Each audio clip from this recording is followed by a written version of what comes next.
बेदर्दी 15। ऋत्विक चौधरी अपने ऑफिस की बड़ी खिड़की के पास खड़ा था, जहां से पूरे मुंबई का नजारा दिख रहा था।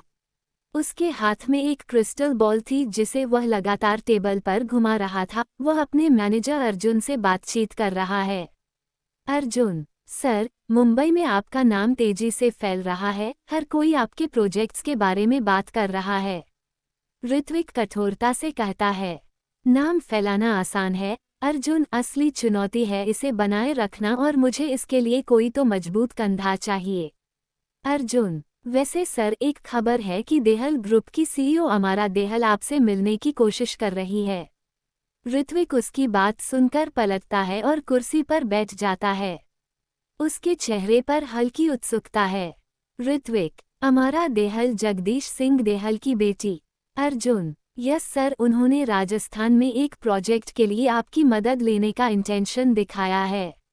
ऋत्विक हल्की हंसी के साथ: इंटरेस्टिंग, पिता का नाम और बेटी की काबिलियत दोनों का इस्तेमाल करना चाहती है, लेकिन सवाल है अर्जुन, क्या यह मेरे वक्त के लायक है?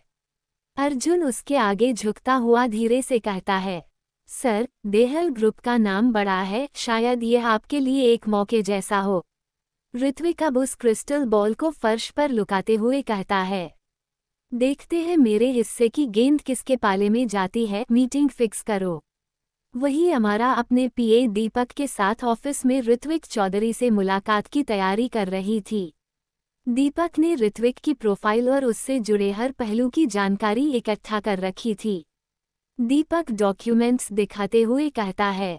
मैम, ऋत्विक चौधरी की प्रोफाइल तैयार है, मैं जितनी जानकारी जुटा पाया वो सब इसमें है। वह बहुत चालाक और अवसरवादी व्यक्ति हैं। सरकारी अफसरों और बड़े बिजनेसमैन के बीच उनकी पकड़ काफ़ी मजबूत है। अभी कुछ समय पहले उसने मुंबई में कदम रखा है और बड़े बड़े बिजनेसमैन उसके शेयर खरीदना शुरू कर चुके हैं, लेकिन उनकी एक खासियत ये भी है कि वह किसी के दबाव में काम नहीं करते।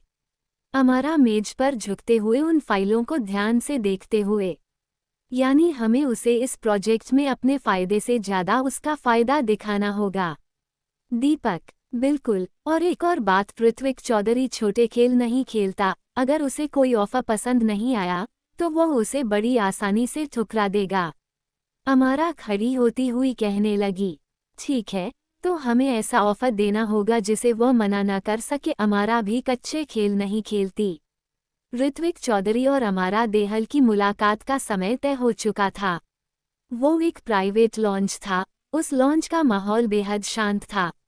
ऋत्विक पहले से वहां मौजूद था। ऋत्विक सफ़ेद शर्ट और ब्लेजर में अपने क्लासिक स्टाइल में सोफे पर आराम से बैठा, हाथ में एक क्रिस्टल ग्लास लिए था जिसमें हल्की स्कॉच थी।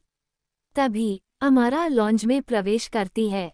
अमारा काले रंग की खूबसूरत और क्लासिक फॉर्मल ड्रेस में थी, जिसमें उसकी प्रोफेशनलिज्म के साथ साथ उसकी खूबसूरती भी निखर कर आ रही है।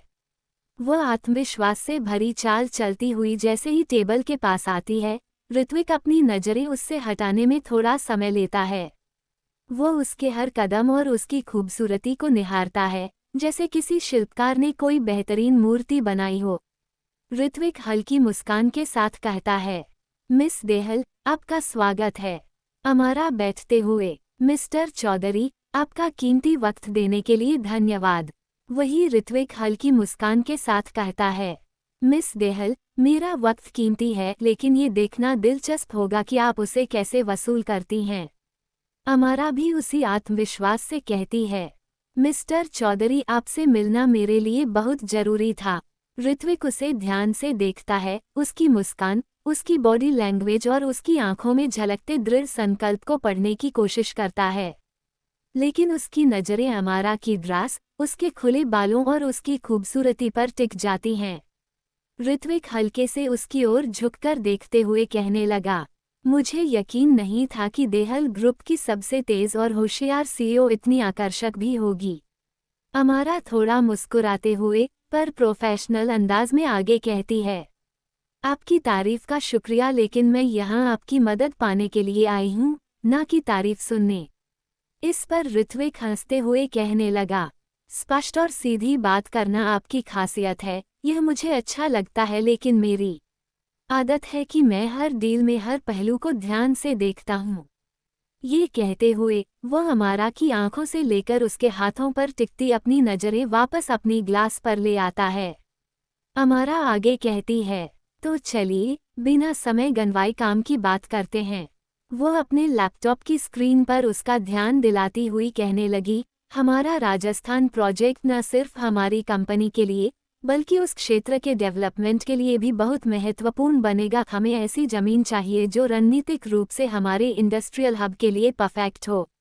अमारा अपने साथ लाए डॉक्यूमेंट्स टेबल पर रखे और प्रोजेक्ट की बारीकियां बताने लगी। ऋत्विक उसकी हर बात ध्यान से सुनता है, लेकिन बीच बीच में उसकी नज़रें अमारा के चेहरे और उसके आत्मविश्वास भरे हाव भाव पर जाती हैं।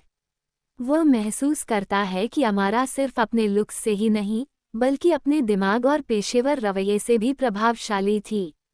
ऋत्विक आराम से पीछे झुकते हुए कहता है, और आपको लगता है कि मैं आपकी यह समस्या हल कर सकता हूँ?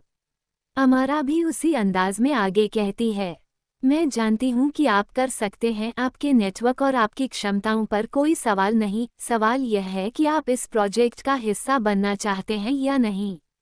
ऋत्विक उसे ध्यान से देखते हुए कहने लगा, आपकी बातें सुनकर लगता है कि आप काम को लेकर बहुत गंभीर हैं, लेकिन मैं ये जानना चाहता हूँ कि क्या आप इस प्रोजेक्ट को सफल बनाने के लिए किसी भी हद तक जा सकती हैं। अमारा आंखों में आत्मविश्वास लिए कह उठी, मिस्टर चौधरी, मेरा विश्वास है कि सही रास्ते पर चलकर भी हर चैलेंजेस का सॉल्यूशन निकाला जा सकता है और मैं किसी भी हाल में ये प्रोजेक्ट पूरा करने का हौसला रखती हूँ। ऋत्विक उसकी बात सुनकर हल्का सा मुस्कुराता है। उसकी आंखों में एक अजीब चमक है जो यह इशारा करती है कि वह अमारा की खूबसूरती और उसकी समझदारी दोनों से प्रभावित हो चुका है। ऋत्विक आगे कहता है, मुझे आपकी बातों में दम नजर आता है, लेकिन मैं फौरन कोई फैसला नहीं करता। मैं सोचूंगा और तब आपको जवाब दूंगा। अमारा भी जवाब में हल्के से मुस्कुराते हुए कहने लगी, जितना समय चाहिए आप ले सकते हैं, लेकिन उम्मीद है मेरा प्रोजेक्ट आपको निराश नहीं करेगा। ऋत्विक एक बार फिर उसे ध्यान से देखता है और उसकी मुस्कान इस बात का संकेत देती है कि वह अमारा को सिर्फ एक बिजनेस डील के रूप में नहीं बल्कि एक दिलचस्प शख्सियत के रूप में भी देखने लगा है। ऋत्विक खड़ा होता है, अपना कोट ठीक करता है और लॉन्च से बाहर चला जाता है। अमारा उसे जाते हुए देखती है। उसके चेहरे पर आत्मविश्वास है, लेकिन अंदर वह ये सोच रही है कि क्या ऋत्विक उसकी उम्मीदों पर खरा उतरेगा।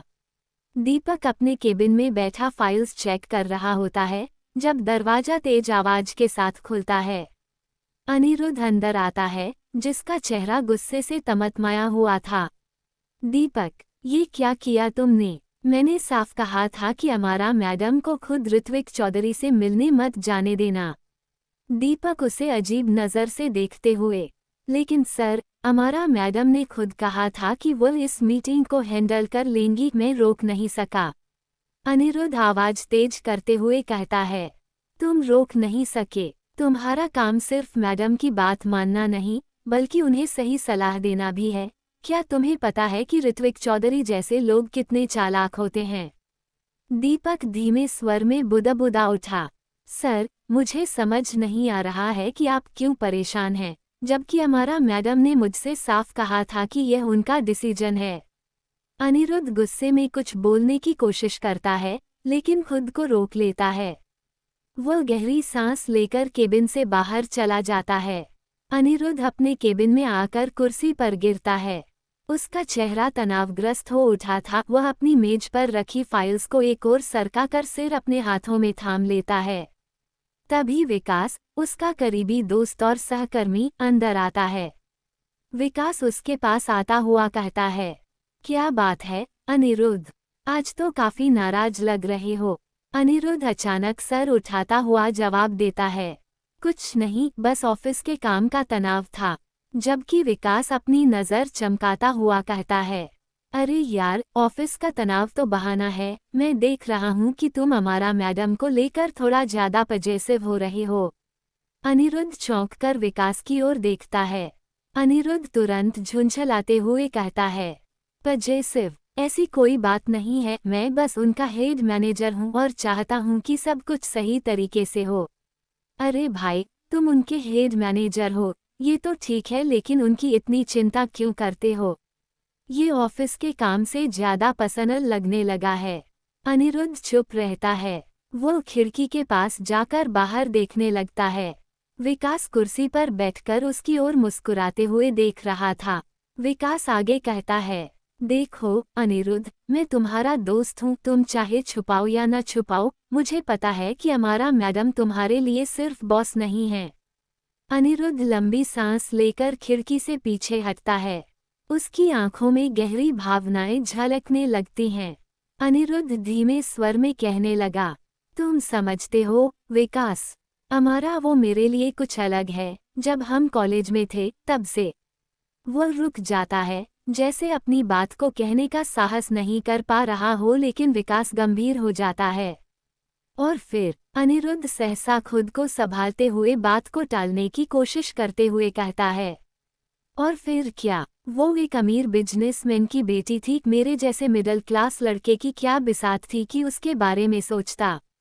विकास उसकी आंखों में सच्चाई पढ़ लेता है और धीरे से कहता है, लेकिन अब तुम उसके हेड मैनेजर हो और उसके सबसे भरोसेमंद इंसान, तुम्हारे पास मौका है अनिरुद्ध।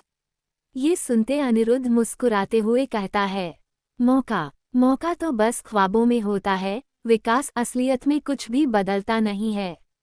विकास कुछ कहने ही वाला होता है, लेकिन तभी फोन की घंटी बजती है।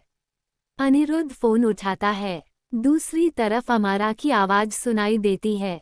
अमारा उसी सख्त लहजे में, अनिरुद्ध, मीटिंग खत्म हो गई है, मैं ऑफिस वापस आ रही हूँ, ऋत्विक से डील पर आगे बात करनी है। अनिरुद्ध भी सपाट भाव में कहता है, ठीक है मैम, मैं इंतजार करूंगा। फोन रखकर अनिरुद्ध वापस कुर्सी पर बैठ जाता है। उसकी आंखों में हल्की बेचैनी और चेहरे पर गहरी खामोशी छा जाती है। क्या ऋत्विक से हुए अमारा की मुलाकात कोई नई मुसीबत खड़ी करेगी? क्या कभी अमारा अनिरुद्ध की भावना समझ पाएगी? अगले एपिसोड में रंजीत और झील स्पेशल होगा।